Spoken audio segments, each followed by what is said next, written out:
இன்று ஆண்டவர் ஒரு நல்ல வார்த்தையை என்னுடைய இருதயத்திலே ஆண்டவர் தந்தார்.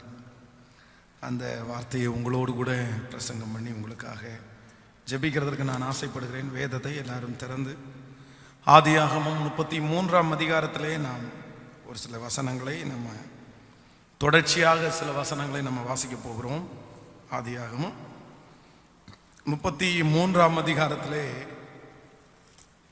9வது வசனத்தையும் நம்ம 15வது வசனத்தையும் முதலாவதாக வாசிக்க போகிறோம். அதற்கு ஏசா, என் சகோதரனே, எல்லாரும் சேர்ந்து வாசிக்கலாமா? எனக்கு போதுமானது உண்டு, உன்னுடையது உனக்கு இருக்கட்டும் என்றான். இன்னொரு விஷயம் கூட வாசிக்கலாம். அதற்கு ஏசா, என் சகோதரனே, எனக்கு போதுமானது உண்டு, உன்னுடையது உனக்கு இருக்கட்டும் என்றார். நீங்கள் அப்படியே 15வது வசனத்தை, அப்பொழுது ஏசா, என்னிடத்தில் இருக்கிற ஜனங்களில் சிலரை நான் உன்னிடத்தில் நிறுத்திவிட்டு போகட்டுமா என்றான். அதற்கு அவன், அது என்னத்திற்கு? என் ஆண்டவனுடைய கண்களில் எனக்கு தயவு கிடைத்ததானால் மாத்திரம் போதும் என்றார். நீங்கள் அடுத்ததாக உபாகமம் 2ஆம் அதிகாரத்தை எடுத்துக்கொள்ளுங்கள். உபாகமம் 2ஆம் அதிகாரத்திலே நம்ம 4வது வசனத்தையும் 5வது வசனத்தையும் நம்ம வாசிக்க போகிறோம். எல்லாரும் எடுத்துக்கொள்ளலாம். உபாகமம் ஸ்தோத்திரம் 2ஆம் அதிகாரத்திலே 4வது வசனத்திலிருந்து நம்ம வாசிக்க போகிறோம். ஜனங்களுக்கு நீ கட்டளையிட வேண்டியது என்னவென்றால், சேயீரில் குடியிருக்கிற ஏசாவின் புத்திரரான உங்கள் சகோதரரின் எல்லையை கடக்கப் போகிறீர்கள். அவர்கள் உங்களுக்கு பயப்படுவார்கள், நீங்களோ மிகவும் எச்சரிக்கையாயிருங்கள். அவர்களோடு போர் செய்ய வேண்டாம். அவர்கள் தேசத்தில் ஒரு அடி நிலம் உங்களுக்கு கொடேன். சேயீர் மலை நாட்டை ஏசாவுக்கு சுதந்திரமாக கொடுத்திருக்கிறேன். 21வது வசனத்தை கூட வாசிக்க போகிறோம். 21வது வசனம், அவர்கள் திரளானவர்களும் ஏனாக்கியரை போல நெடியவர்களுமான பலத்த ஜனங்களாயிருந்தார்கள். கர்த்தரோ சேயீரில் குடியிருந்த ஏசாவின் புத்திரருக்கு முன்பாக ஓரியரை அழிக்க அவர்கள் அந்த ஜனத்தை துரத்திவிட்டு அவர்கள் இருந்த ஸ்தலத்திலே இந்நாள் வரைக்கும் குடியிருக்கிறது போலவும். அல்லேலூயா. ஆண்டவருடைய பிள்ளைகளே, எல்லாரும் மிகவும் கவனமாய் இந்த செய்தியை நீங்கள் கேட்கும்படியாக உங்களை மிகவும் தாழ்மையோடு நான் கேட்கிறேன். இந்த இடத்திலே ஏசா என்கிற ஒரு மனிதனை குறித்து தான் இத்தனை வாக்குத்தத்தமான ஆசீர்வாதமான ஒரு வசனத்தை நம்ம இந்த இடத்துல படித்திருக்கிறோம். முதலாவதாக தன்னுடைய சகோதரனாகிய யாக்கோபை பார்த்து ஏசா என்ன சொல்றாரு அப்படின்னா, எப்பா, நீ கொடுத்திருக்கிற இந்த ஆசீர்வாதம் எல்லாம் என்னத்துக்கு நீ கொடுத்த? இந்த ஆடு மாடுகள் எல்லாம் எதற்காக நீ கொடுத்த? என்னிடத்தில் திரளான ஆசீர்வாதங்கள் இருக்குது. கடவுள் என்ன நிறைய ஆசீர்வச்சிருக்கிறாரு. எனக்கு நிறைய ஆடு மாடுகள், வேலைக்காரர்கள், வேலைக்காரிகள் நிறைய இருக்கிறாங்க. நீ இது தர வேண்டிய அவசியம் இல்லை அப்படின்னு இந்த ஏசா தன்னுடைய சகோதரன் யாக்கோபினிடத்துல சொல்றாங்க. அது மட்டுமல்ல, அடுத்து சொல்றேன், இந்த இடம் உனக்கு ரொம்ப புதுசா இருக்குது, நீ ரொம்ப காலம் தாண்டி திரும்ப இந்த இடத்துல வந்திருக்கிற, ஆனா இந்த இடத்துல பாதுகாப்புக்காக, உன்னுடைய பாதுகாப்புக்காக நான் வேணா என்னுடைய ஆட்களை வேணா கொஞ்சம் பேரை நான் விட்டுட்டு போயிட்டுமா, உனக்கு ஏதாவது ஹெல்ப் தேவையா அப்படின்னு இந்த ஏசா கேட்கிறார். மூன்றாவதாக நம்ம வாசித்த இந்த வசனம், ஆண்டவர் இஸ்ரவேல் ஜனங்களை எகிப்திலிருந்து ஆண்டவர் புறப்படும் போது அவர்கள் போகிற வழியிலே இருக்கிற எல்லாரையும் ஆண்டவர் அவங்க கையில ஒப்பு கொடுத்தார். அவங்க போகிறதற்கு தடையா இருக்கிற பட்டணங்கள் அவருடைய கைவசம் ஆயிருச்சு. ஆனா சேயீர் என்கிற ஒரு மலைக்கு பக்கத்துல போகும்போது இஸ்ரவேல் ஜனங்கள் கிட்டத்தட்ட 20 லட்சம் பேர் நடந்து போகிறார்கள். அவங்களுக்கு ஆண்டவர் ஸ்ட்ரிக்டா சொல்லிட்டாரு, சேயீர் மலை நாட்டு வழியாக நீங்க போகவே முடியாது. அந்த ஜனங்கள் உங்களை பார்த்தா பயப்படுவாங்க. ஆனா நீங்க அந்த இடத்துல ஒரு அடி நிலம் கூட நீங்க எடுக்கவே கூடாது. ஏன் அப்படின்னா, நான் அதை ஏசாவுக்கும் அவருடைய வம்சத்தாருக்கும் நான் சுதந்திரமாவே கொடுத்தேன். அதனால நீங்க 20 லட்சம் ஜனங்களும் கொஞ்ச தூரம் நீங்க சுற்றி போனா கூட பரவாயில்ல, ஆனா சேயீர் மலை நாட்டில் உள்ள ஒரு அடி நிலம் கூட நான் உனக்கு கொடுக்க மாட்டேன், ஏசாவுக்கு நான் கொடுப்பேன்னாரு. அதற்கு பிறகு கடைசியாக நம்ம ஒரு வசனத்தை வாசித்தோம். இந்த சேயீர் மலை நாட்டிலே மிகப்பெரிய ராட்சதர்கள் இருந்தார்கள், பெரிய பராக்கிரமசாலிகள் இருந்தார்கள். ஆனா அந்த பராக்கிரமசாலிகளை, அந்த ராட்சதர்களை ஏசா அழிக்க முடியாதுன்னு சொல்லி ஆண்டவரே ஏசாவுடைய வம்சத்திற்காக துணை நின்று அவர்களையெல்லாம் அழிச்சு ஆண்டவர் ஏசாவுக்கு அந்த சேயீர் மலை நாட்டை சுதந்திரமாய் கொடுத்தார். பொதுவாக ஏசா அப்படின்னு நம்ம சொன்னாலே நமக்கு ஒண்ணு என்ன ஞாபகம் வரும் அப்படின்னா, ஏசான்ற வார்த்தையை சொன்ன உடனே நமக்கு ஞாபகம் வர்றது, அவன் தன்னுடைய சேஷ்ட புத்திர பாகத்தை வித்து போட்டான், அவன் ஆசீர்வதிக்கப்பட்டவனே இல்லை, அவன் ஒரு சாபமான ஆள் மாதிரி அவனை நாம் குறைவாக நினைப்போம். ஆனால் வேதம் இந்த இடத்துல சொல்லுகிறது, ஏசாவுக்கு ஆண்டவர் பல ஆசீர்வாதங்களை கொடுத்தார். ஆனால் ஒரு காலத்துல இந்த ஏசா அநேக ஆசீர்வாதங்களை அவன் இழந்து போனான். இன்றைக்கு நான் கொடுக்கிற செய்தியினுடைய தலைப்பு, இழந்து போன ஆசீர்வாதத்தை ஒரு தேவனுடைய பிள்ளை எப்படி பெற்றுக்கொள்வது. இந்த ஏசாவுடைய வாழ்க்கையிலே நிறைய காரியங்கள் ஆண்டவர் நமக்காக எழுதி வைத்திருக்கிறார். இவனுடைய கேரக்டரை குறித்து ஒரு 3 காரியங்களை உங்களோடு பேசி உங்களுக்காக ஜெபிக்க ஆசைப்படுகிறேன். ஆனா இவன் இழந்த ஆசீர்வாதத்தை குறித்து வேதத்தில் பட்டியலிடும் போது கிட்டத்தட்ட 4 ஆசீர்வாதங்களை அவன் இழந்திருக்கிறான். நீங்கள் வேதத்தில் வாசிக்க முடியும், எடுத்துக்கொள்ளுங்கள். முதலாவதாக ஒரு வசனத்தை வாசிக்கலாம். ஆதியாகமம் 25ஆம் அதிகாரத்தை எடுத்துக்கொள்ளலாமா? 25ஆம் அதிகாரத்தில் நம்ம 30வது வசனத்தை வாசிக்க போகிறோம். அதற்கு ஏசா யாக்கோபை நோக்கி, அந்த சிவப்பான கூழிலே நான் சாப்பிட கொஞ்சம் தா, இளைத்திருக்கிறேன். இதனாலே அவனுக்கு ஏதோம் என்கிற பெயர் உண்டாயிற்று. அப்பொழுது யாக்கோபு, உன் சேஷ்டபுத்திர பாகத்தை இன்று எனக்கு விற்று போடு. அதற்கு ஏசா, இதோ நான் சாக போகிறேன், இந்த சேஷ்டபுத்திர பாகம் எனக்கு என்னத்திற்கு என்றான். நன்றாய் கவனிங்கள் ஆண்டவருடைய பிள்ளைகளே, யாக்கோவும் ஏசாவும் ஒரே தாயினுடைய வயிற்றிலிருந்து பிறந்தவங்க. அதுவும் ஏசாவுடைய தலை முதலாவதாக வருகிறது. அவனுடைய தலை முதலா அவனுடைய கால் வரும்போது அவனுடைய குதிகாலை பிடிச்சிட்டு அவனுடைய தம்பி யாக்கோபு பெறப்படுகிறான். கவனிங்க, ஏசாவுக்கும் யாக்கோபுக்கும் 1 வருஷம் டிஃபரெண்ட் இல்லை, 9 மாசம் டிஃபரெண்ட் இல்லை. நான் சொல்ல போனா சில நிமிடங்கள் தான் வித்தியாசம். ஒருவேளை அந்த சில நிமிடங்கள் யாக்கோபு முன்னாடி ஏசா பின்னாடி வந்திருந்தா கூட இந்த சேஷ்ட புத்திர பாகம்ன்ற அந்த ஆசீர்வாதம் கண்டிப்பா அவனுக்கு கிடைச்சிருக்காது. சோ அவனுக்கு கிடைத்த ஒரு மிகப்பெரிய லக்கு, எல்லாருக்குமே கிடைக்காதது, இவனுக்கு கிடைச்ச ஒரு மிகப்பெரிய வாய்ப்பு என்கிற அந்த சேஷ்ட புத்திர பாகத்தை, அந்த ஆசீர்வாதத்தை முதலில் ஏசா இழந்துட்டான்னு வேதம் சொல்லுது.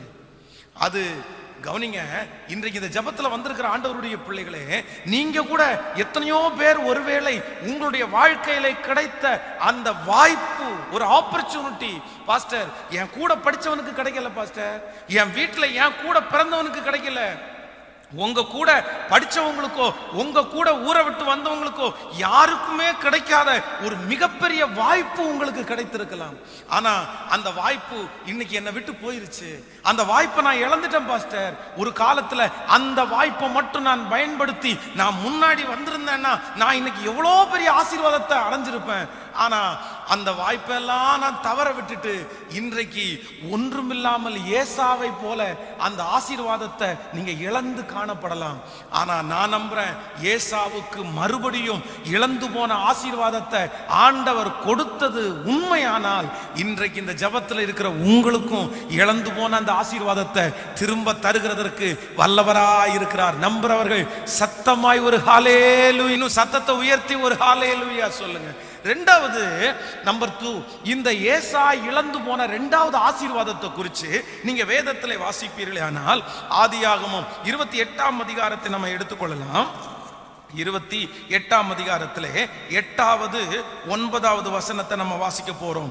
கானானியருடைய குமாரத்திகளில் தன் தகப்பனாகிய ஈசாக்கின் பார்வைக்கு ஆகாதவர்கள் என்பதை ஏசா அறிந்திருந்தாலும் ஏசா இஸ்மவேலிடத்திற்கு போய் தனக்கு முன்னிருந்த மனைவிகளும் அன்றி ஆபிரகாமுடைய குமாரனாகிய இஸ்மவேலின் குமாரத்திகளையும் நெபோத்தின் சகோதரியுமான மகலாத்தையும் விவாகம் பண்ணினான். நன்றாய் கவனிங்கள் ஆண்டவருடைய பிள்ளைகளே. முதலாவதாக இந்த ஏசா தன்னுடைய வாழ்க்கையிலே இழந்து போன ஆசீர்வாதம், அவனுக்கென்று கிடைச்ச ஒரு யாருக்குமே கிடைக்காத வாய்ப்பை அவன் தவற விட்டுட்டான். இரண்டாவது, தான் ஆசைப்பட்ட ஒரு ஆசீர்வாதத்தை தன்னுடைய தகப்பனார் அதை நேசிக்கல, தன்னுடைய குடும்பத்துல இருக்கிறவங்க நேசிக்கலன்றதுக்காக தான் ஆசைப்பட்ட ஆசீர்வாதத்தை இழந்தான். நம்பர் 1, முதலாவது அவனுக்கு கிடைச்ச வாய்ப்பை இழந்தான். நம்பர் 2, இரண்டாவது அவன் ஆசைப்பட்ட ஆசீர்வாதத்தை இழந்தான்.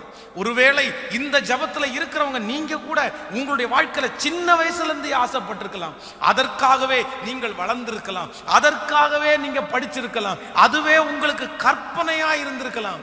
ஆனா இன்னைக்கு ஒருவேளை அந்த ஆசீர்வாதம் உங்க கைவிட்டு போயிருக்கலாம். நான் ரொம்ப ஆசைப்பட்டேன் பாஸ்டர், இந்த ஒன்னே ஒண்ணுக்கு தான் ஆசைப்பட்டேன், ஆனா ஏசாவை மாதிரி இழந்து போய் நிற்கிற ஒரு அனுபவம் இருக்கலாம். இன்னொன்னு, மூன்றாவதாக ஒரு காரியத்தை கூட வாசிக்கலாம். அதே ஆதியாகமம் 27ஆம் அதிகாரத்தை எடுத்துக்கொள்ளுங்கள். 27ஆம் அதிகாரம் 1வது வசனத்தை நம்ம வாசிக்க போறோம். 1-2.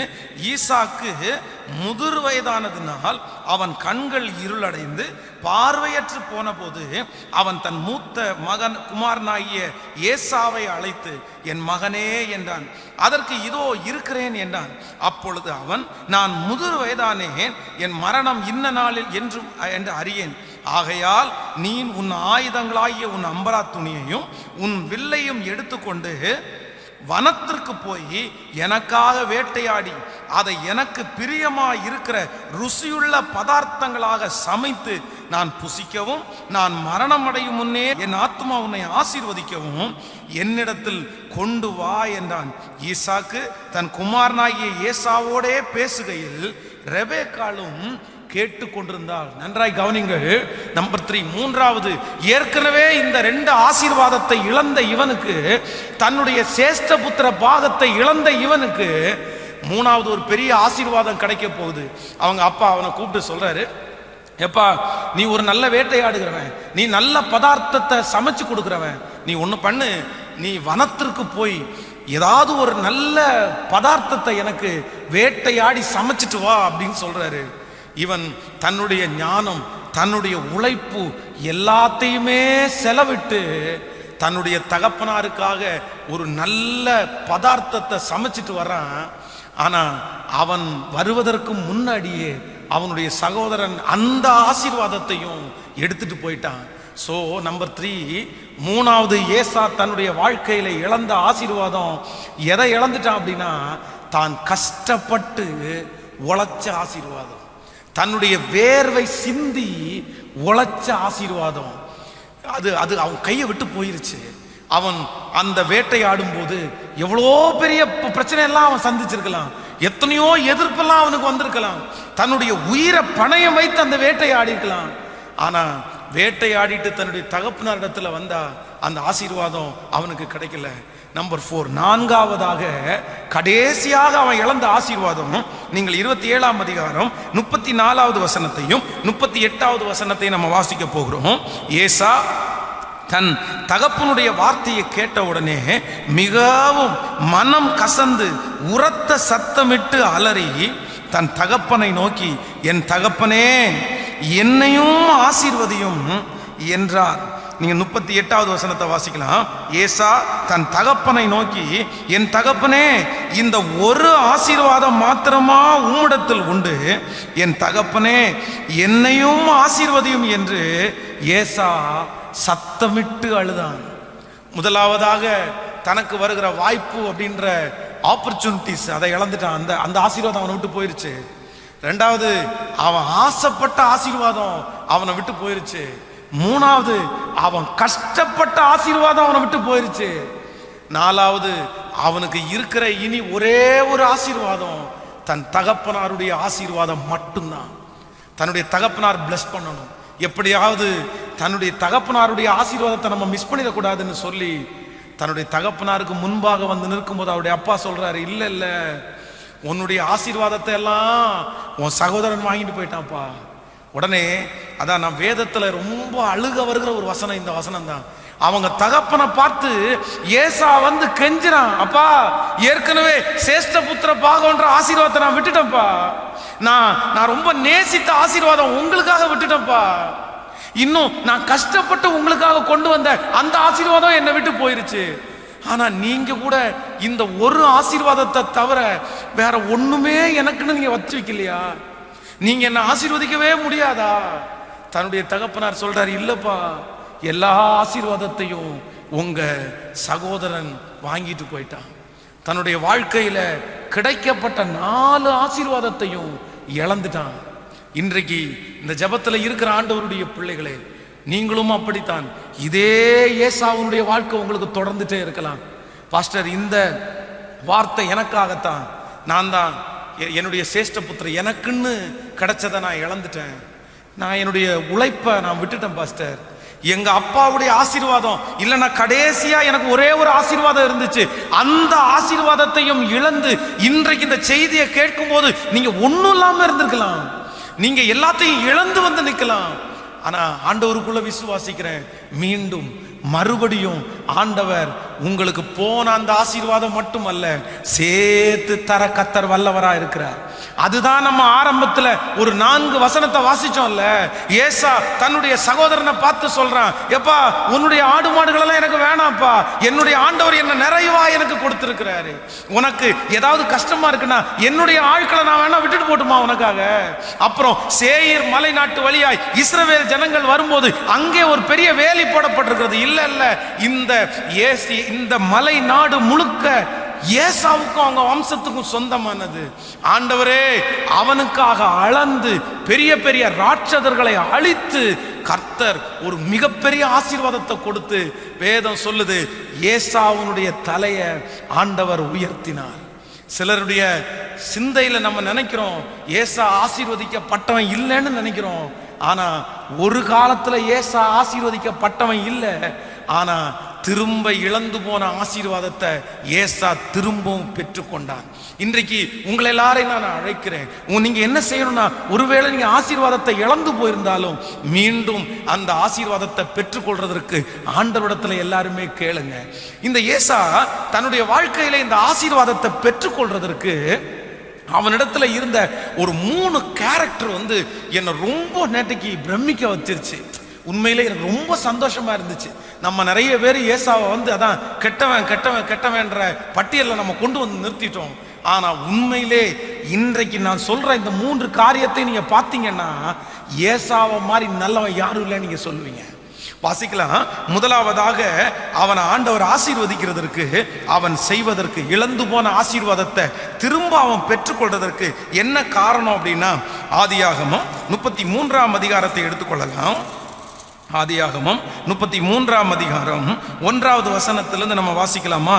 யாக்கோபு தன் கண்களை ஏறெடுத்து இதோ ஏசாவும் அவனோடு கூட 400 மனிதரும் வருகிறதை கண்டு பிள்ளைகளை லேயாளிடத்திலும் ராகேலிடத்திலும் 2 பணிவிடைக்காரிடத்திலும் வெவ்வேறாக பிரித்து வைத்து பணிவிடைக்காரிகளையும் அவர்கள் பிள்ளைகளை முதலிலும் லேயாளையும் அவள் பிள்ளைகளை இடையிலும் ராகேலையும் யோசேப்பையும் கடையிலும் நிறுத்தி தான் அவர்களுக்கு முன்பாக நடந்து போய் 7 விசை மட்டும் குனிந்து வணங்கி தன் சகோதரன் கிட்ட சேர்ந்தான்.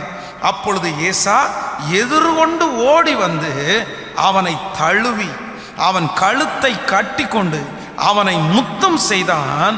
இருவரும் அழுதார்கள். அந்த 4வது வசனத்தை சத்தமா எல்லாரும் வாசிக்கலாம். அப்பொழுது ஏசா எதிர்கொண்டு ஓடி வந்து அவனை தழுவி அவன் கழுத்தை கட்டி கொண்டு அவனை முத்தம் செய்தான். இருவரும் அழுதார்கள். இங்க நல்ல கவனமா கவனிங்க. யாக்கோபு தன்னுடைய மாமனாருடைய வீட்டிலிருந்து இப்போ தன்னுடைய தேசத்திற்கு அவன் வந்துட்டு இருக்கிறான். வந்துட்டு இருக்கும்போது ஏசா 400 பேரோட இந்த யாக்கோபை எதிர்கொண்டு வந்துட்டே இருக்கிறாரு. இந்த யாக்கோபுக்கு பயங்கரமான பயம். ஏன் அப்படின்னா அண்ணனுடைய வாழ்க்கையில இருக்கிற மொத்த ஆசீர்வாதத்தையும் யார் தான் திருடுனா அப்படின்னா இந்த யாக்கோபு தான் திருடுனா, இந்த யாக்கோபு தான் ஏமாத்தினான். உடனே இவன் நினைக்கிறான், ஒருவேளை அண்ணன் வந்து அந்த பழைய கசப்ப மனசுல வச்சுட்டு என்னை கொன்னாலும் கொன்றுவான், என் பிள்ளைகளை கொன்னாலும் கொன்றுவான். அதுக்காக இவன் ஒரு பெரிய யுக்தியை கையாளுறான். தன்னுடைய வேலைக்காரிகளையும் பிள்ளைகளை எல்லாரையும் முன்னாடி நிப்பாட்டிட்டு, அதற்கு பிறகு இவனுக்கு பிடிக்காத மனைவியையும் பிள்ளைகளையும் அடுத்த 2வது இடத்துல நிப்பாட்டிட்டு, 3வது இவர் லவ் பண்ணார்ல அவங்களையும் இப்ப பிறந்திருக்கான் இல்ல யோசேப்பு, இவங்களையும் கடையில நிறுத்திட்டு, ஒருவேளை 400 பேரோட வர்ற அந்த ஏசா முன்னாடியே வெட்டிட்டு வந்தாலும் அதுக்குள்ள போய் அவனுடைய காலை பிடிச்சி மன்னிப்பு கேட்டு கடைசியில இருக்கிற நம்ம நேசித்த குடும்பத்தையாவது காப்பாத்தலான்னு ஒரு பெரிய திட்டம் போட்டுட்டான். அதற்கு முன்னாடி சரி இதுலயும் என் அண்ணன் அடங்குவானு தெரியல, அதனால கொஞ்சம் பொருட்களை எல்லாம் பரிவாரத்தை எல்லாம் சேர்த்து, எப்பா நீங்க முன்னாடி போங்கப்பா, முன்னாடி போய் என் அண்ணன் ஏசா அங்க இருந்து வந்துட்டு இருக்கிறான், அவனை காலை பிடிச்சோ கையை பிடிச்சோ, அதான் நீங்க முன்னாடி வாசிக்க முடியும். அவங்கள்ட்ட எப்படி ஏசா கிட்ட எப்படி பேசணும்னு கூட இந்த யாக்கோபு சொல்லி கொடுப்பாரு. அவன்கிட்ட என்ன ஆண்டவனேன்னு கூப்பிட்டுருங்கப்பா, வேற எதையும் கூப்பிட்டுருக்காங்க, என்ன ஆண்டவனே உம்முடைய அடியானாயே யாக்கோபு, உம்முடைய அடியான், உம்முடைய அவன் கொடுத்து விட்டுருக்கிறான், இதெல்லாம் நீங்க வாங்கணும் அப்படின்னு பேசுறதற்காக அனுப்பி விடும்போது ஏசா சொல்லிடுவார், இல்ல நீ வாங்க, என்ன பின்னாடி வாங்க, நம்ம போலாம் அப்படின்னு. நியூஸ் வருது, உங்க அண்ணன் 400 பேரோட வர்றாரு அப்படின்னு. அப்படியே கத்தி கலங்கி நிற்கிறாரு. அவர் அங்கே இருந்து தெரிகிறதற்கு முன்னாடி 7 டைம் கும்பிட்டுட்டாரு, ஏதாவது பண்ணிட போறான்னு. ஆனா வேதம் சொல்லுது, ஏசா அங்கிருந்து கத்தியோடலாம் வரல, தன்னுடைய சகோதரன் இங்கே நிற்கிறத பார்த்த உடனே ஓடி நடந்து கூட வரலங்க. தன்னுடைய வாழ்க்கையிலே தன்னுடைய அப்பாவுடைய ஆசீர்வாதத்தை வஞ்சகமா எடுத்த யாக்கோபு வர்றாரு. தன்னுடைய சேஷ்ட புத்திர பாகத்தை ஒரு கூளை காமிச்சு அப்படியே வாங்கின அந்த யாக்கோபு வர்றாரு. இவன் ஓடி போய் அவனை தழுவி அவனுடைய கழுத்தை கட்டி கொண்டு, வேதம் சொல்லுது ஓன்னு அழுதாராமா. அதை பார்த்தோன்னே யாரும் அழுதா அப்படின்னா யாக்கோபும் அழுதான். அப்போ நான் நம்பினேன், நான் நினைக்கிறேன் இந்த ஏசாவுக்கு உள்ள என்ன எண்ணம் இல்லை அப்படின்னா பழி வாங்குற எண்ணம்ன்ற எண்ணம் ஒரு துளி கூட இல்லை. ஏசா இழந்து போன தன்னுடைய ஆசீர்வாதத்தை திரும்ப பெற்றுக்கொள்றதற்கு என்ன காரணம்னா, நம்பர் 1, முதலாவது அவனுக்குள்ளே தன்னுடைய சகோதரனை பழி வாங்குற எண்ணம்ன்ற ஒன்று இல்லாததுனால ஆண்டவர் அவன் இழந்து போன ஆசீர்வாதத்தை திரும்பவும் அவனுக்கு கொடுத்தார். ஆமேன்னு சொல்லுங்க.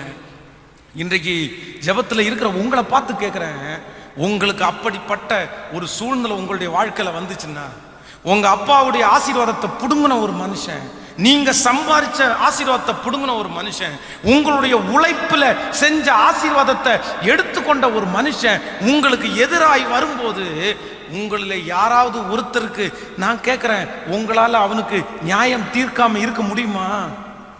வாய்ப்பு கிடைக்கும் போது பழி வாங்காம இருக்க முடியுமா? நம்மள நிறைய பேர் ஒருவேளை ஆண்டவரை அறிஞ்சதுனால பழி வாங்கலைன்னாலும் அவனுடைய வாழ்க்கையில ஒரு கெடுதல் நடக்கும்போது நம்ம சந்தோஷமாவது படுவோம்.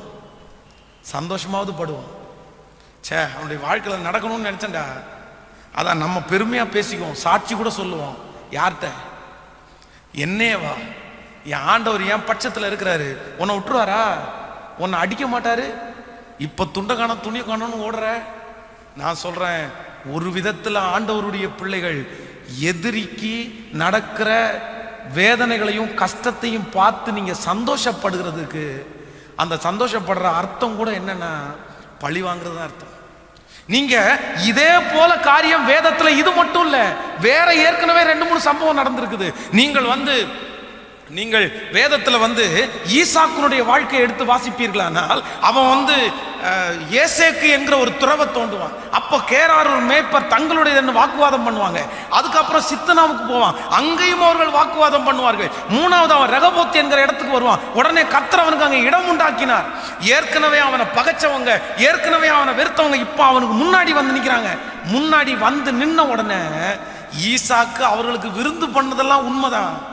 ஆனா வந்து நின்ன உடனே ஒரே ஒரு வார்த்தை கேட்டான்.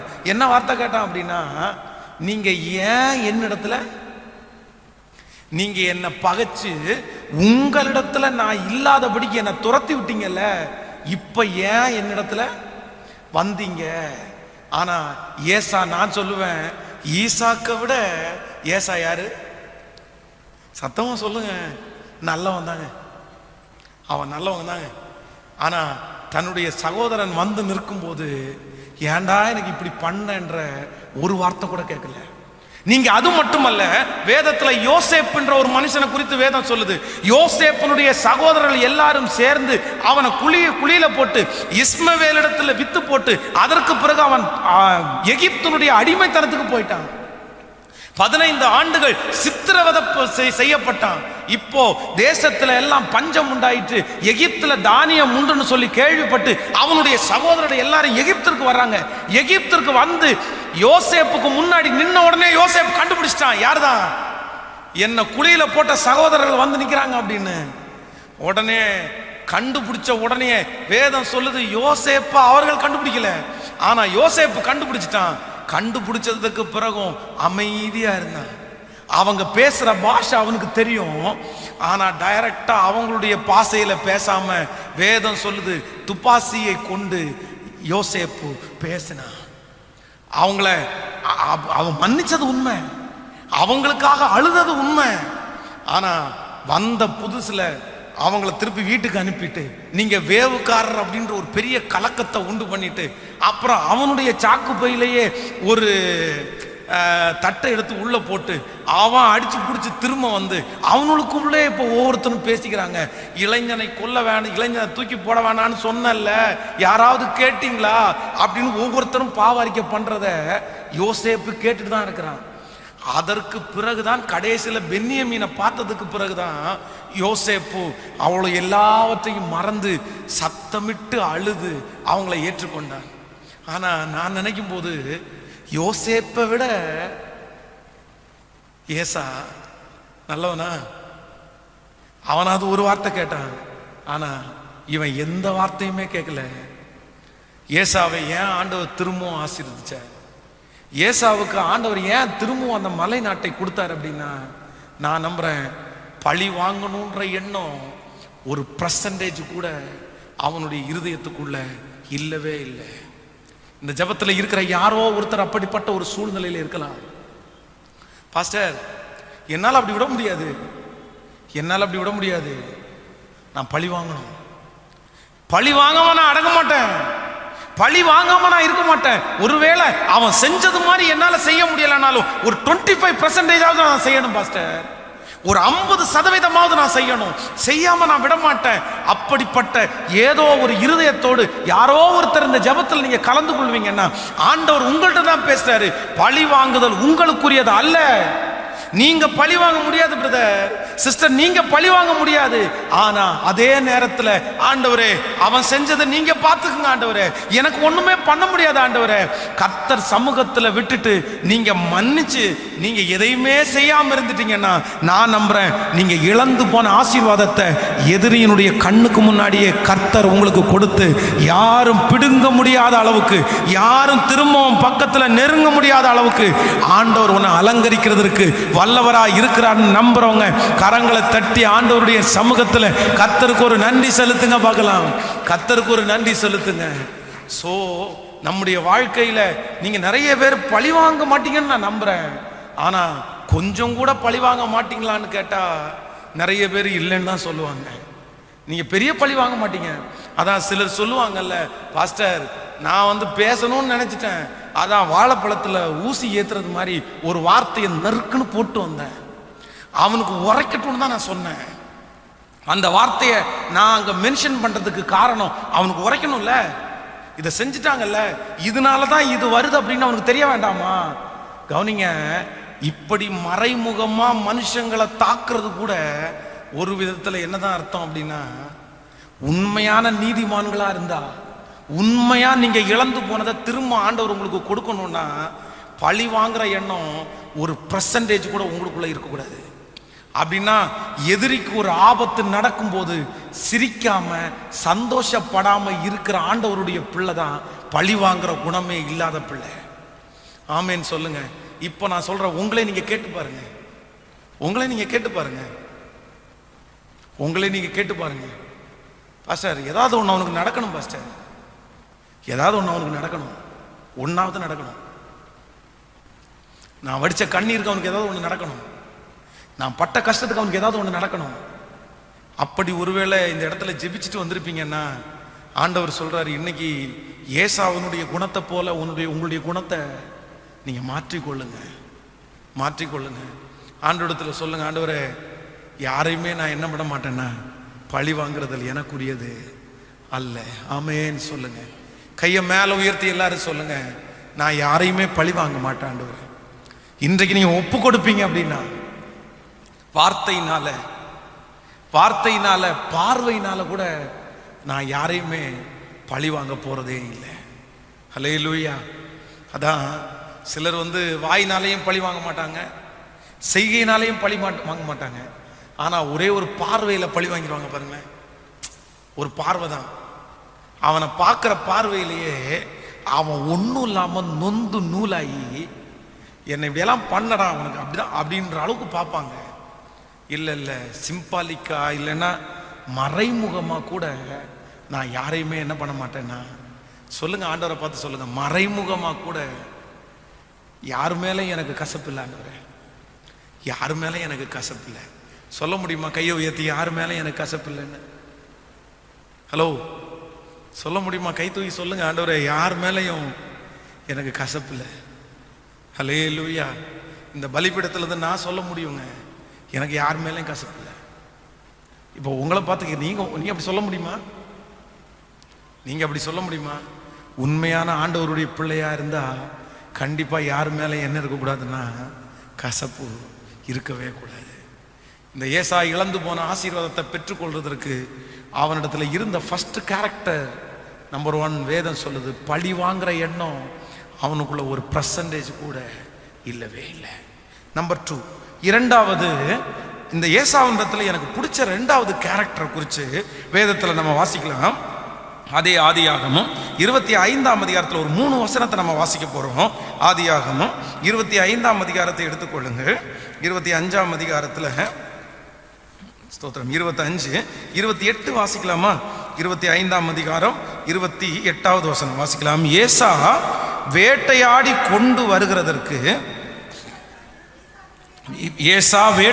கொண்டு வருகிறது ஈசாக்கினுடைய வாய்க்கு ருசிகரமாய் இருந்ததுனாலே ஏசாவின் மேல் பட்சமாய் இருந்தார்.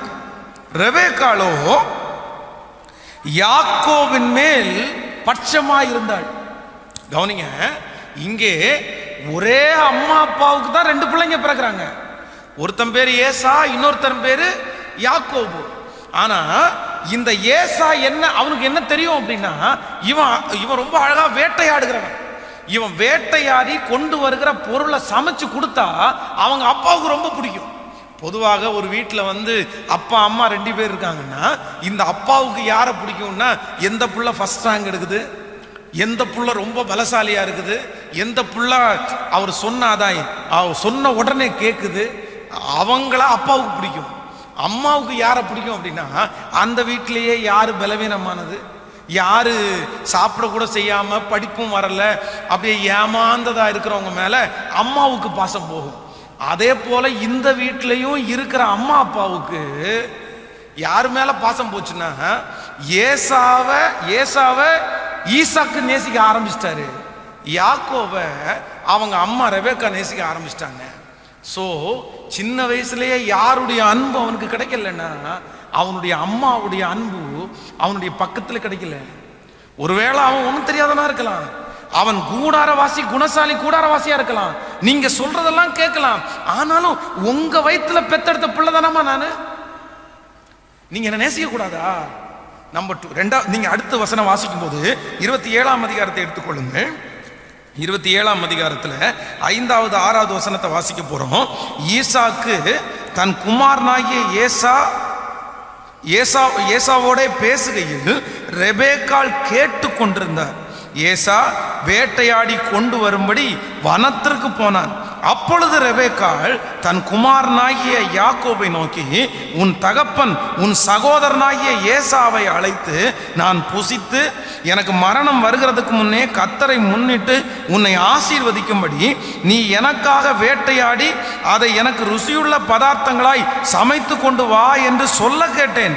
ஆகையால் என் மகனே, என் சொல்லை கேட்டு நான் உனக்கு கற்பிக்கிறபடி செய். நீ ஆட்டு மந்தைக்குள் போய் 2 நல்ல வெள்ளாட்டு குட்டிகளை கொண்டு வா. நல்லா கவனிங்க. இந்த அம்மா ஏற்கனவே இந்த யாக்கோபு தன்னுடைய சகோதரனுடைய ஆசீர்வாதத்தை திருட்டளவா வாங்கிட்டான். அவனுடைய சேஷ்ட புத்திர பாகம் இப்ப யாருடைய கையில இருக்கு அப்படின்னா யாக்கோபுனுடைய கையில இருக்குது. பொதுவா அதான் ஒரு அப்பாவுக்கு 3 பிள்ளைங்க, 2 பிள்ளைங்க, அதுல 3 பங்கா டிவைட் பண்ணி 2 மூத்தவனுக்கும் 1 சின்னவனுக்கும் கொடுப்பாங்க. ஆனா இப்ப யாருக்கு 2 ஆயிடுச்சு? இப்ப யாக்கோவுக்கு 2 பங்கும் ஏசாவுக்கு 1 பங்கும் தான் இருக்குது. அவங்க அம்மா என்ன நினைச்சிருக்கணும் அப்படின்னா, சரி இப்ப ஏற்கனவே அவன் ஆசீர்வாதத்தை நீ ஏமாத்தி நீ புடிங்கி வாங்கிட்ட, இப்போ உனக்கு 2 பங்கு இருக்குது, அவனுக்கு 1 பங்கு தான் இருக்குது. சரி அவங்க அப்பா ஆசீர்வதிச்சா ஆசீர்வதிக்கட்டும் அப்படின்னு சொல்லியிருக்கலாம். இல்ல அப்படின்னா ஈசாக்க கூப்பிட்டு, ஏங்க நீங்க என்ன பண்ணிட்டு இருக்கிறீங்க, இது உங்களுக்கு நியாயமா இருக்கா? நமக்கு 1 பிள்ளையா 2 பிள்ளையா? 2 பிள்ளை தானே. 2 பிள்ளையும் வர சொல்லி 2 பிள்ளையும் நிக்க வச்சு ஆசீர்வதிங்க, நான் வேணா உங்களுக்கு சமைச்சு கொடுக்குறேன் அப்படின்னு சொல்ல வேண்டிய இந்த தாய் எதையுமே சொல்லாம அவங்க அப்பா ஏசா கிட்ட பேசுற அந்த வார்த்தைய காதுல கேட்ட உடனே இவனை கூப்பிடுறாங்க. இவனை கூப்பிட்டு, உங்க அப்பா ஆசீர்வதிக்கணும்னு ஏசாவை நினைக்கிறாரு, ஆனா நீ வா, நான் உன்னை ஆசீர்வதிக்கிறதுக்கு உங்க அப்பா முன்னாடி கொண்டு விடுறேன். உனக்கு என்ன பண்ற அப்படின்னா, நல்ல ஆட்டுக்கறி சமைச்சு கொடுக்குறேன், உங்க அப்பா இடத்துல கொண்டு போய் திருட்டளவா கொண்டு போய் ஆசீர்வாதத்தை நீ என்ன பண்ணிரு, வாங்கிரு. அப்ப இவன் சொல்றான், மா என்னம்மா சொல்லிட்டு இருக்கீங்க, ஒருவேளை அப்பா நான் யாக்கோபுன்னு கண்டுபிடிச்சு அவர் ஆசீர்வதிக்கிறதுக்கு பதிலா சபிச்சா நான் என்ன பண்ணுவேன்? ஏன் அப்படின்னா மூத்த அண்ணனுக்கு கை ஃபுல்லா முடி இருக்கும், ஆனா எனக்கு கையில எந்த முடியுமே இல்லை, அப்பா தடவி பார்த்து கண்டுபிடிச்சிட்டாருன்னா, அதெல்லாம் நீ பயப்படாத, ஆட்டினுடைய தோலை உரிக்கிறோம்ல, உன் மேல போத்தி விடுறேன், உங்க அப்பா தொட்டு பார்க்கும்போது ஏசா மாதிரி உனக்கும் கையில என்ன இருக்கும். அழகா பிளான் பண்ணி அவங்க அம்மா அது மட்டும் இல்லை, இன்னொன்னு செய்யறாங்க பாருங்களேன். நீங்க 15வது வசனத்தை வாசிங்க, 27:15 நீங்க வாசிப்பீர்கள். நான் பின்பு ரெபேக்காள், எல்லாருமே இந்த வசனத்தை வாசிக்கணும்னு நான் நம்புறேன். பின்பு ரெபேக்காள் வீட்டிலே தன்னிடத்தில் இருந்த தன் மூத்த மகனாகிய ஏசாவின் நல்ல வஸ்திரங்களை எடுத்து தன் இளைய மகனாகிய யாக்கோபுக்கு உடுத்தி. யாராவது சம்மதிப்பாங்களா? அதுவும் அவனுடைய பழைய சட்டை இல்லை, அவனுடைய பழைய பேண்ட் இல்லை, ஏசாவுக்கு இருந்த நல்ல துணிகளை அவங்க அம்மா யார் கையில எடுத்து கொடுக்குறாங்க? யார் கையில எடுத்து கொடுத்தாங்க? யாக்கோபனுடைய கையில எடுத்து கொடுக்குறாங்க. அவங்க அம்மா அவனுக்கு பண்ண ஹெல்ப் இது மட்டும் இல்ல. நீங்க 27ஆம் அதிகாரத்துல 42வது வசனத்துக்கு வாங்க. 41, 42. யாக்கோபை தன் தகப்பன் ஆசீர்வதித்தது நிமித்தம் ஏசா யாக்கோபை பகைத்து, என் தகப்பனுக்காக துக்கிக்கிற நாட்கள் சீக்கிரமாய் வரும், அப்பொழுது என் சகோதரனாகிய யாக்கோபை கொன்று போடுவேன் என்று ஏசா தன் இருதயத்திலே சொல்லி கொண்டான். மூத்த மகனாகிய ஏசாவின் வார்த்தைகள் ரெபேக்காளுக்கு அறிவிக்கப்பட்டது. அப்பொழுது அவள் தன் இளைய மகனாகிய யாக்கோபை அழைத்து, உன் சகோதரனாகிய ஏசா உன்னை கொன்று போட நினைத்து தன்னை தேற்றிக் கொள்ளுகிறான், ஆகையால் என் மகனே, நான் சொல்லுவதை கேட்டு எழுந்து புறப்பட்டு ஆரானில் இருக்கிற என் சகோதரனாகிய லாபானிடத்திற்கு ஓடி போயிரு. ஹலோ, நல்லா கவனிங்க. ஃபர்ஸ்ட் இந்த அம்மா இந்த மகனுக்கு விரோதமா செய்தது என்ன? முதல்ல தன்னுடைய தகப்பனாரிடத்துல போய் நிற்க வேண்டிய மூத்த மகனுக்கு கிடைக்க வேண்டிய அந்த ஆசீர்வாதத்தை இளைய மகனுக்கு வஞ்சகமா வாங்கி கொடுக்க ஆசைப்பட்டாங்க. ஏமாத்தி அவனுக்கு முன்பாக போய் நின்னாங்க. அவனுடைய சட்டைகள், அவனுடைய பொருட்கள் எல்லாத்தையுமே அவங்க அம்மா இளைவனுக்கு கொடுத்துட்டாங்க. இப்போ எல்லா ஆசீர்வாதத்தையும் அவன் திருட்டளவா வந்து வாங்கிட்டு போன உடனே இவனுக்கு ரொம்ப கோபம் வருது. இல்லை, நான் விட மாட்டேன், நான் அவனை விட மாட்டேன். கண்டிப்பா ஒரு நாள் எங்க அப்பாவுடைய மரண நாள் வரும்போது உன்னை நான் கொல்லுவேன்னு மனதில் நினைக்கிறான். அதை கரெக்டா ரெபேக்காள் கேட்ட உடனே அவங்க பையனை, சின்ன பையனை அவங்க என்ன பண்ணிடுறாங்கன்னா எஸ்கேப் பண்ணிடுறாங்க. டேய் இங்க வாடா, உங்க அண்ணன் உன்னை கொல்லணும்னு நினைக்கிறான், நீ தயவு செய்து வீட்டை விட்டு ஓடி எங்க போயிரு, என் சகோதரன் நீ வீட்டுக்கு போயிருன்னு சொல்லிட்டு அனுப்பி விட்டாங்க. இப்போ நான் நம்புறேன், அப்படி ஒரு தாய் உங்களுக்கு இருந்தால், அப்படி ஒரு தாய் உங்களுக்கு இருந்தா, நீங்க இன்னைக்கு எல்லாவற்றையும் இழந்து நிற்கும் போது நீங்க என்ன சொல்லுவீங்க? சொல்லுங்க, நீ என்ன சொல்லுவீங்க? ஃபர்ஸ்ட் தன்னை நேசிக்கல. தானும் அந்த அம்மாவுடைய வயிற்றுல பிறந்தவன் தான். ஆனா சின்னவனை மட்டும் தான் நேசிச்சவங்க, பெரியவனை அவங்க நேசிக்கல. பெரியவனை அவங்க நேசிக்கவே இல்லை. அப்படிப்பட்ட தாய். ரெண்டாவது, தன்னுடைய மகனுடைய துணி, நல்ல துணியெல்லாம் எடுத்து அவனுக்கு போட்டு, ஏற்கனவே இவன் சேஷ்டபுத்திர பாகத்தை புடிக்கிட்டான், அதை கூட ஞாபகம் வச்சுக்காம இன்னும் இருக்கிற பையனுக்கு தான் இன்னும் வேணும் அப்படின்னு நினைச்சு, வேதம் சொல்லுது உங்க அப்பா மூத்தவனை ஆசீர்வதிக்கணும்னு நினைச்சிட்டாரு, நீ விட்டுறாத, நீ முதல்ல போய் ஆசீர்வாதத்தை வாங்கிக்கோன்னு சொல்லி அவனுக்குள்ளே ஒரு வஞ்சகத்தை வச்சு, நீ போடா, நீ முதல்ல போடா, நான் உனக்கு சமைச்சு தரேன்டா. அது மட்டும் இல்ல, இப்ப அவனுக்கு பயங்கரமான ஒரு கோபம் வருது. கோபம் வந்து கொல்லணும்னு நினைக்கும் போது, நீ செத்து போனா கூட பரவாயில்ல, அவனை நான் காப்பாத்திடுவேன்னு சொல்லி அவனை சகோதரன் வீட்டுக்கு அனுப்பிட்டாங்க. இப்படிப்பட்ட ஒரு தாய் உங்களுக்கும் எனக்கும் இருக்குமே. ஆனால் நம்ம என்ன பண்ணுவோம் தெரியுமா? நான் ஒன்றும் இல்லாமல் இருக்கிறதுக்கு காரணம் யார் தான்? எங்க அம்மா தான். எங்க அம்மா தான். அதான் நிறைய பேர் சொல்லுவாங்க, அது அம்மாவா? அது பேய். அது அம்மா இல்லைங்க, அது பேய். அவங்க என்ன பெத்தெடுக்கல, அவங்களுக்கு ஒரே ஒரு பையன் மட்டும்தான். நான் என்னைக்கோ செத்துட்டேன்.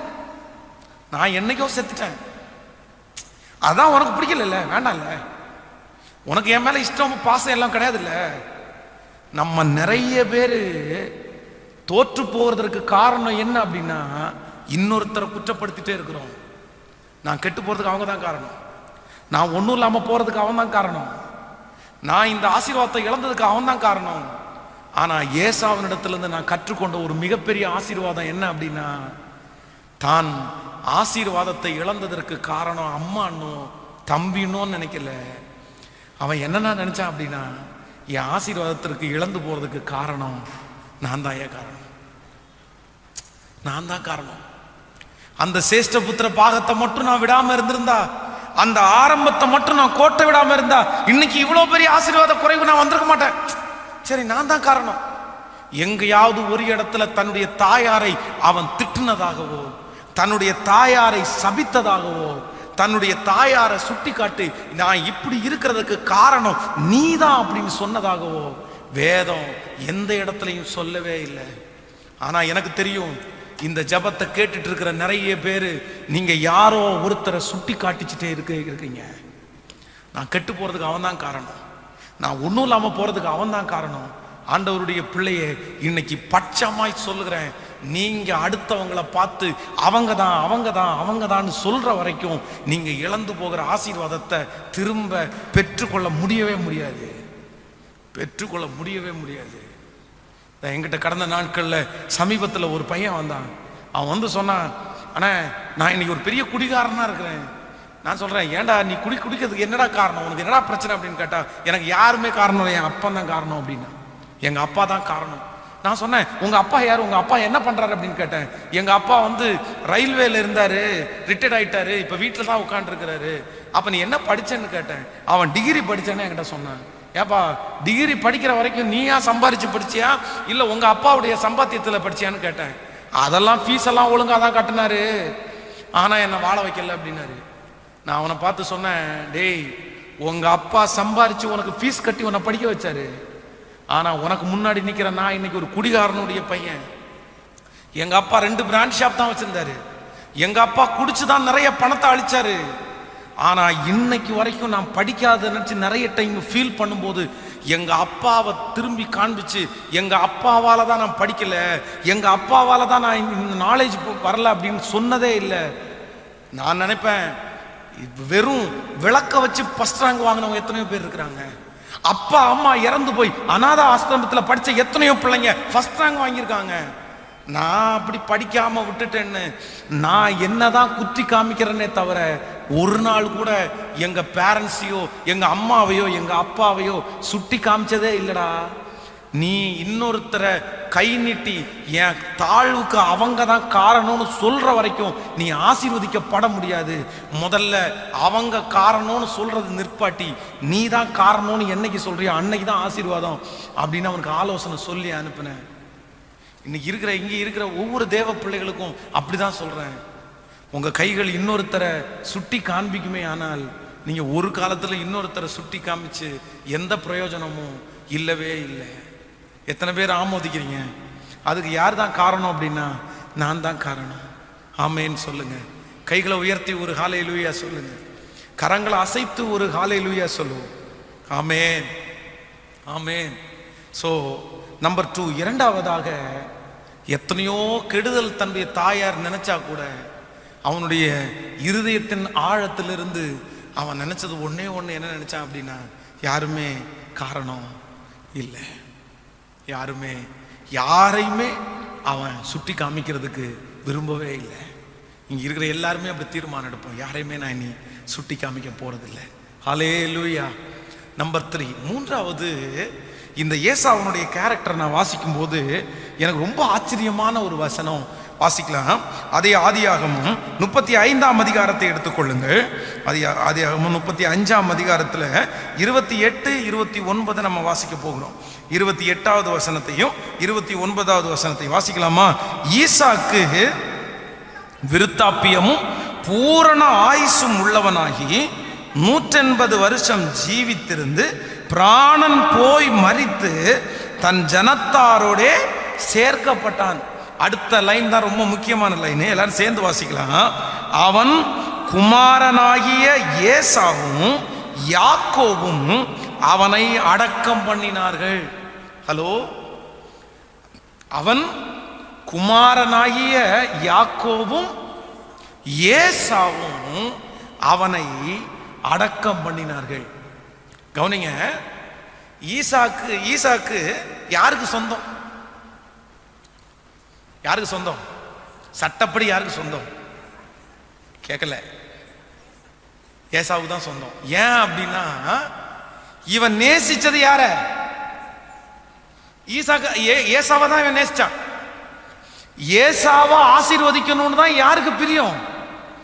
ஆனா இவனை சாப்பிட வச்சது, இவனை ஈசாக்க வயதான காலத்துல தாங்கினது, சாப்பாடு கொடுத்தது எல்லாமே யார்தான்?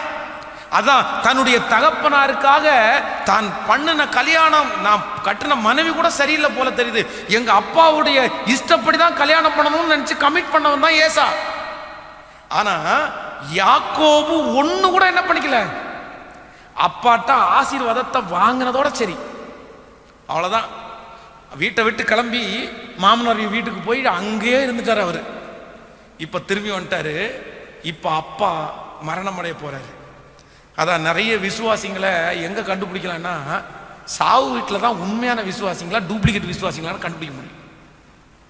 அங்கதான் நிறைய பேருடைய உண்மையான முகமே அங்கதான் வெளிப்படும்.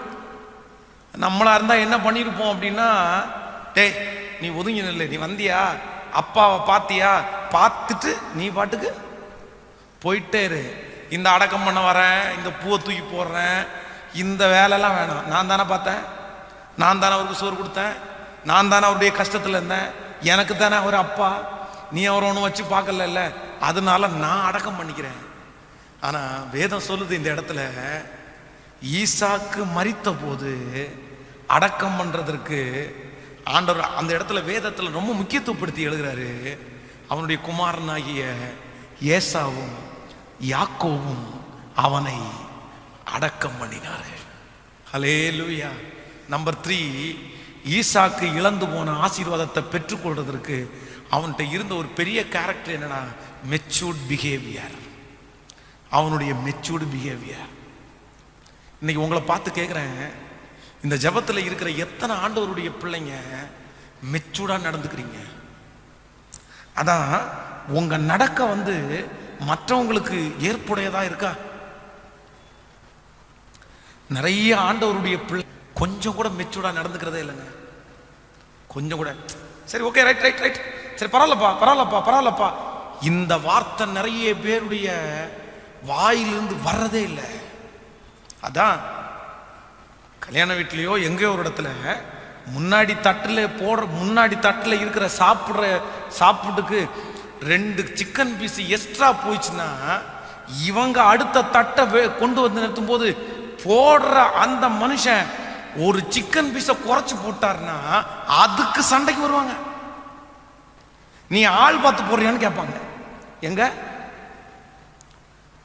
இவங்க நினைச்சாங்கன்னா 10 கிலோ சிக்கன் ஒன்னா வாங்கி சாப்பிடுற அளவுக்கு ஆண்டவர் அவங்களுக்கு நிறைய ஆசீர்வாதத்தை கொடுத்துருக்கிறாரு.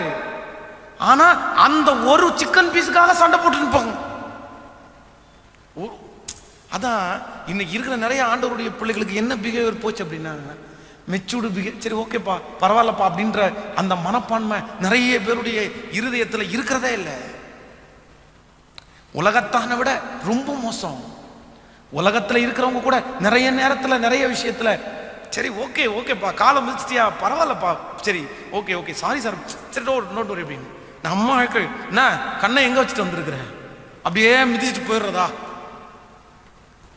நம்ம தான் நிறைய பேர் சில நேரத்தில் கரெக்டாக பிஹேவ் பண்ண மாட்டோம்.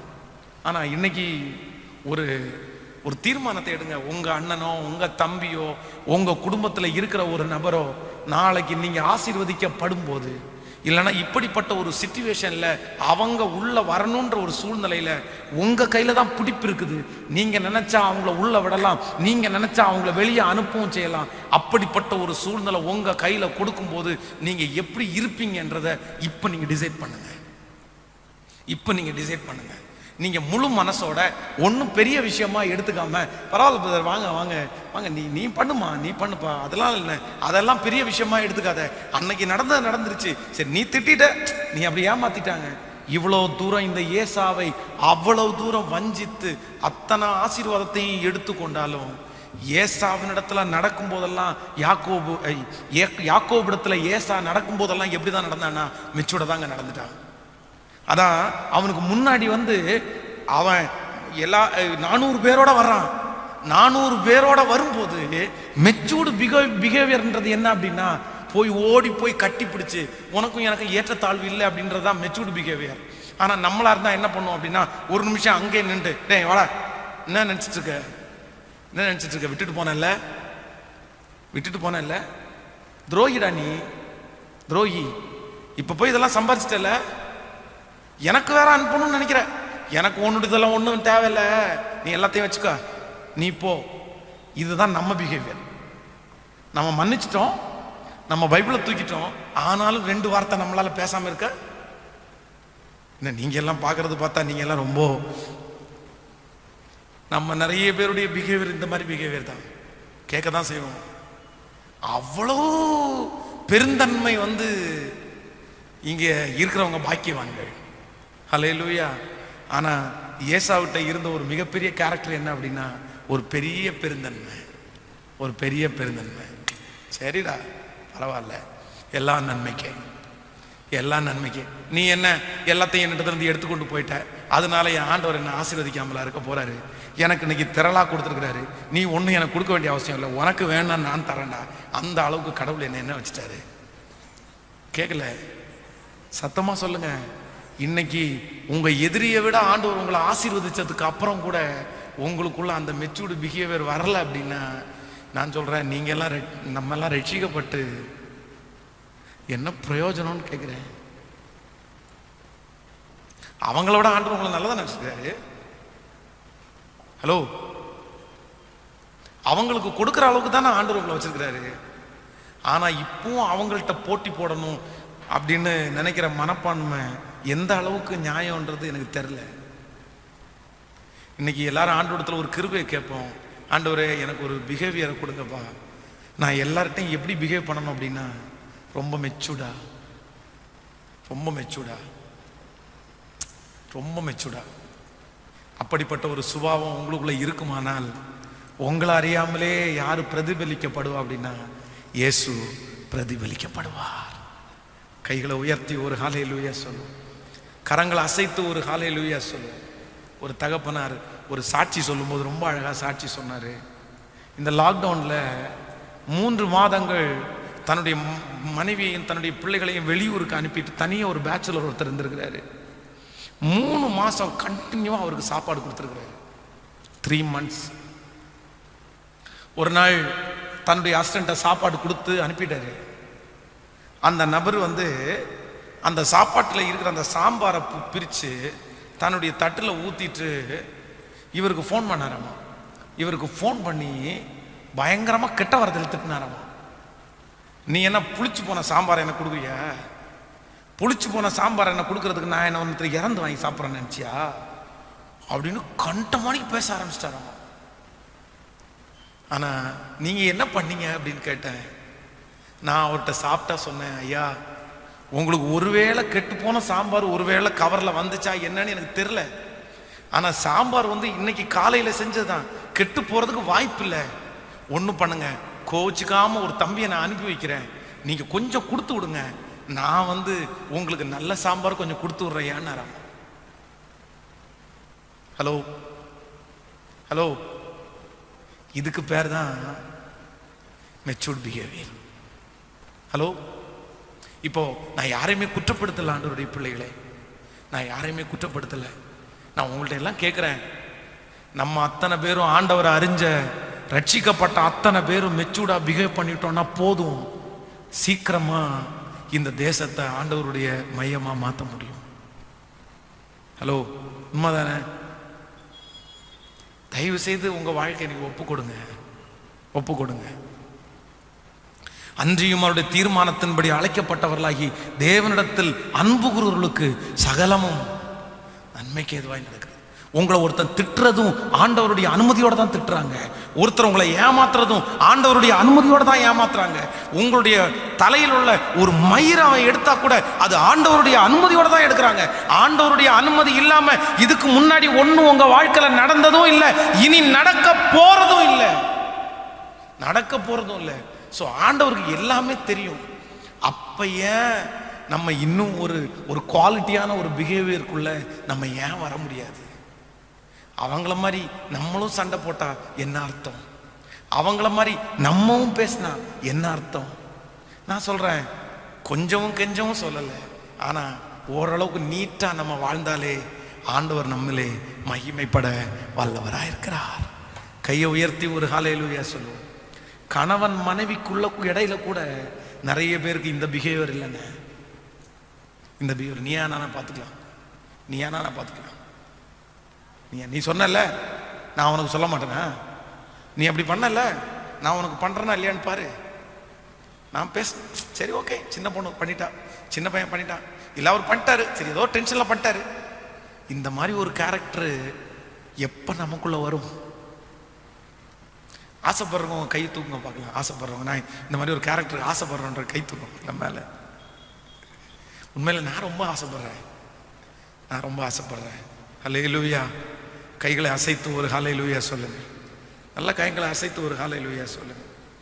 இந்த வீட்டில் குத்தலா திட்டுறது, அந்த பொடி வச்சு பேசுறது, இந்த மாதிரி சாதாரணமான அந்த கேரக்டர்லாம் நமக்கு ஹலோ வேண்டாங்க. ஏன் அப்படியெல்லாம் பழகணும்னு கேட்குறேன். சொல்ற உண்மைதானே? அந்த பொடி வச்சு பேசுவாங்க சொல்லுவாங்கல்ல, அந்த பொடி வச்சு பேசி அந்த ட்ரிக் வச்சு பேசி, அதான் ஆண்டவர் தான் சொல்லிட்டார்ல, உள்ளதை உள்ளதென்றும் இல்லாததை அதான் ஃப்ராங்கா, இதான்ப்பா நான் ஏன்ப்பா அப்படி பண்ணீங்க, பண்ண வேண்டாமா இருந்துச்சு. எது இருந்தாலும் மனசுக்குள்ள அப்படியே வச்சு உள்ள புழுங்கிட்டு இருக்கிறத விட டக்குன்னு ஒரு வார்த்தை பேசி இப்படியெல்லாம் பண்ணக்கூடாதுப்பா, வேணாப்பா அப்படின்னு ஒரு வார்த்தை சொல்லிட்டா வேலை முடிஞ்சிச்சு இல்லை.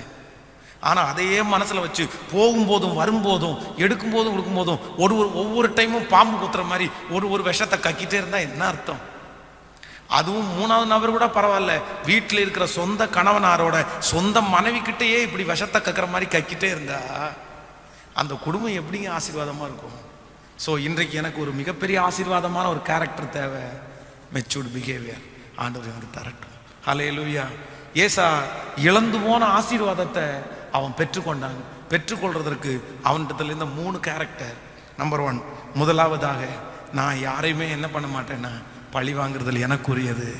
இவ்வளோ தீமை செஞ்சாலும் என் தம்பியை நான் பழி வாங்கணும், அது வார்த்தையிலையோ ஒரு பர்சன்டேஜ் கூட இல்லை, ஒரு பர்சன்டேஜ் கூட இல்லை.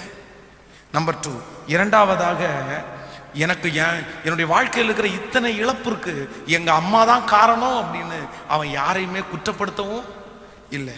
நம்பர் 3, தன்னுடைய வாழ்க்கையில இழந்து போனதை அவன் திரும்ப பெற்றுக்கொள்றதற்கு மிக முக்கியமான காரணம், நான் நம்புறேன், அவனுக்கு ஒரு பெரிய மெச்சூர்டு பிஹேவியர். Okay, right. இந்த 3 உங்க வாழ்க்கையில இருக்குமே, ஆனால் நீங்க எதை இழந்து போனாலும் ஆண்டவர் உங்களுக்கு திரும்ப தர்றதற்கு கர்த்தர் வல்லவரா இருக்கிறார். நம்புறீங்களா? அப்படியே எழும்பி நில்லுங்க பார்க்கலாம். எழும்பி நின்று ஆண்டவரிடத்துல சொல்லுங்க, ஆண்டவரே நான் இழந்து போனதை திரும்ப பெற்றுக்கொள்றதுக்கு நான் வாஞ்சிக்கிறேன்னு சொல்லுங்க. ஹalleluya.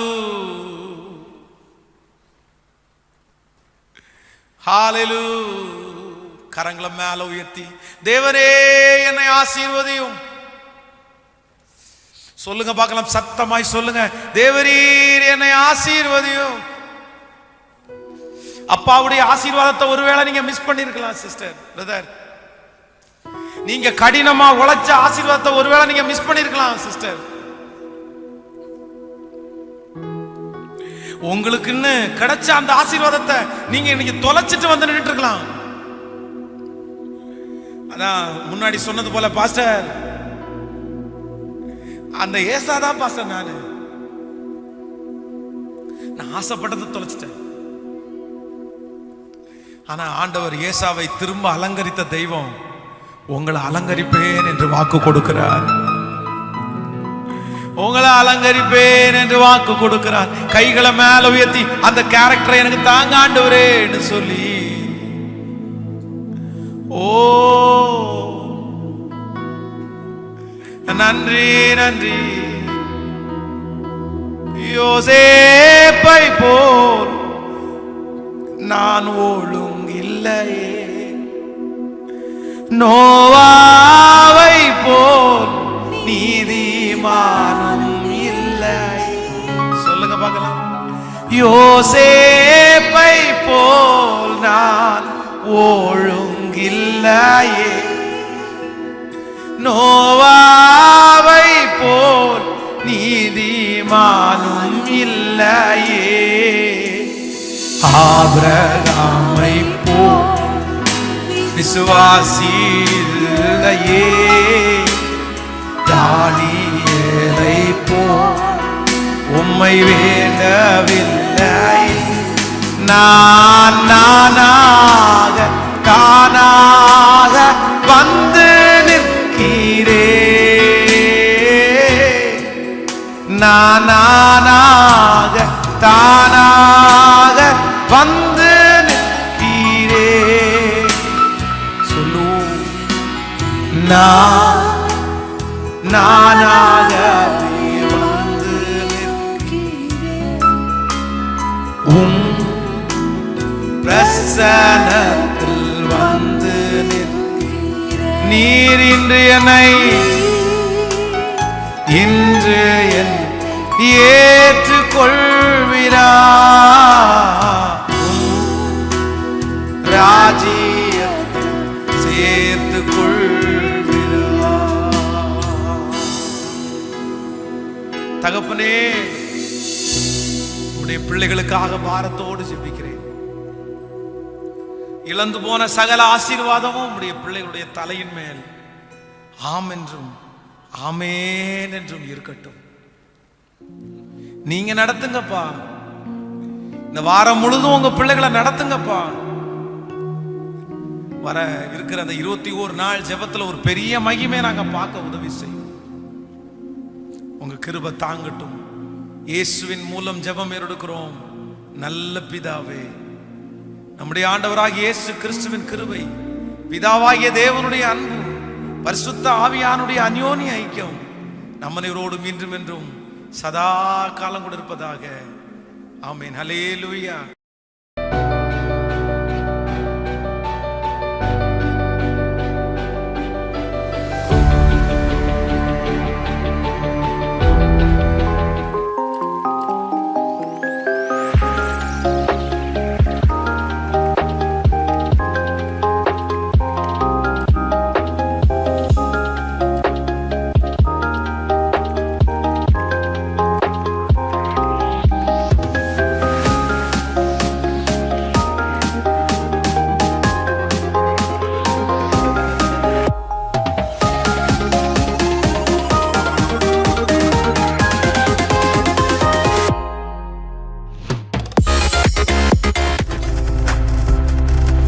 நீங்கள் பார்த்துக் கொண்டிருப்பது உங்கள் ஜாய் டிவி. உங்கள் துக்கம் சந்தோஷமாய் மாறும்.